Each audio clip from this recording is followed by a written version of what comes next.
been part of a comedy tour called The Axis of Evil, a troupe of Middle Eastern comics who adopted that name and turned it into a badge of honour of sorts after George W. Bush's famous 2002 speech. He's an Iranian American who moved to the US at the age of 6. Or should that be Persian? Iranian don't even say they're Iranian. Iranians say they're Persian.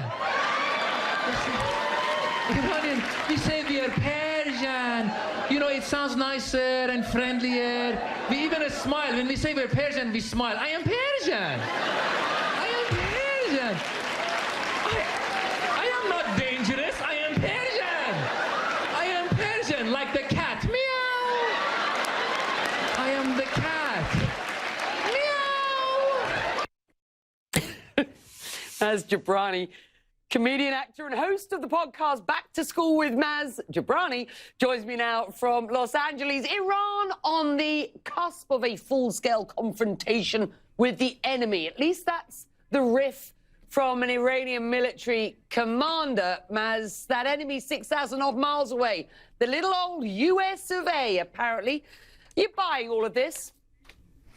You know, I actually am always worried about Iranian-American relations. I have been in America now for 40 years, and I always say that we're one of the only group of immigrants who left our country, Iran, came to America, and then instantly we became the enemy. So even back then, in the early 80s when the hostage crisis happened, we used to get beaten up for the hostage crisis, even though we'd fled Iran to come to America. And so, you know, we're used to this. We had the hostage crisis, then there was Iran-Contra, then there was the movie Not Without My Daughter. I mean, it keeps going and going and going. And now we've got this, and now we've got John Bolton, and it's scary. In all honesty, it is scary because I feel it does feel very similar to the lead up to the war with Iraq. And I think the one thing that a lot of people got to reflect upon is, sure, the Iranian government is, you know, a violator of human rights. A lot of the people in Iran don't like their government, but they also don't want a war, because a war with Iran would kill a lot of innocent Iranians. And so we need to remember that on this side, on the American side. We can't just go in there and, quote unquote, get rid of the bad guys. You're going to kill a lot of innocent Iranians and others, and innocent Americans and others around the world. Do you fear that there is a conflict in the offing? Do you hear the drumbeat of war here?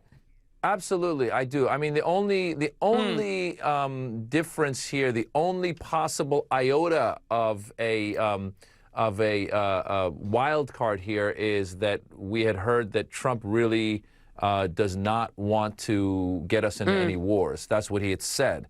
But that said, I feel like every time I've said I want to give Trump the benefit of the doubt, he has let me down. And I feel that in this case, it could be very similar. He's got John Bolton in his ear. He's got Pompeo in his ear. There's a lot of hawks. There's Netanyahu in his ear.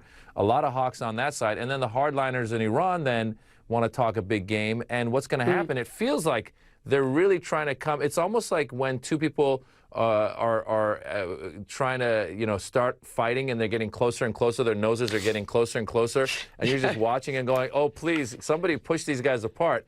So right now, it's almost a powder keg. It's just waiting for someone to light a match, and I think we could be in a bad situation. So yeah, I really hope cooler minds prevail, because again, a lot of innocent people would die.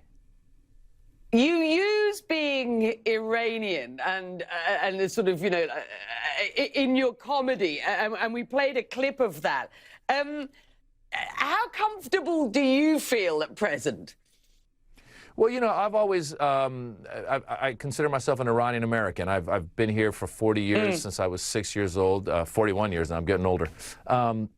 I've always felt comfortable speaking about my background on stage. As a matter of fact, I think what I've done in all the specials I've put out, part of it is me being on stage and talking, but part of it is when the camera shows an audience member and there's people of Middle Eastern descent laughing. I always found that that was a great way for those people who feel that we are the enemy to see us laugh and go, wait a minute, you're just like us. And as a matter of fact, beyond the people in my audience, I love it when there's programs like you guys had with Anthony Bourdain when he went to Iran, and you show the people of Iran, and you go, wow, these people are just living their lives and trying to just, you know, get by, and they're regular people. And so it's so easy to demonize us, and it's a shame because there are some people, and you see them on social media, and you see them at some Trump rallies, who will quickly jump on the bandwagon and try to demonize us. Even the travel ban, which was sold as a way to stop people who are a threat to us from coming to America, none of the countries in the travel ban had ever committed an act of terror in America, including the Iranians who were coming before to study in America and to do well in America. And when I point that out on social media, I say, this travel ban is wrong, it's keeping families apart, is tearing families apart. Sometimes people on social media will come back and say, well, if you guys weren't trying to kill us, or if you guys weren't yelling death to America. And I go, we aren't. I don't know any Iranian personally that's ever chanted death to America. We love America. There's a reason why we came to America. So it's important for me to stay on stage and say I'm Iranian American and be telling jokes, because I think that helps people realize that we're just normal people.